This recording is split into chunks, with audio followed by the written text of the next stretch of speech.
mong may iba, tigil mo na. Tigil na kasi. Pag niloloko ka na, tigil mo na. Sabing tigil eh. Kung gusto mong sumaya, palayain mo na siya. Kung gusto mong sumaya,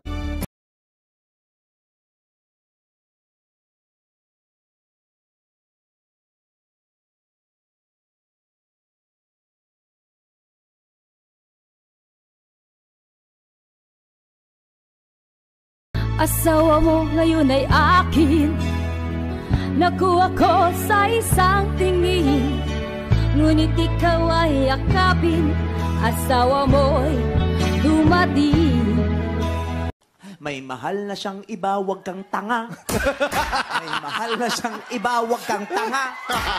May mahal na siyang iba, bakit tinetext mo pa? May mahal na ngang iba, wag kang tanga. Diba ang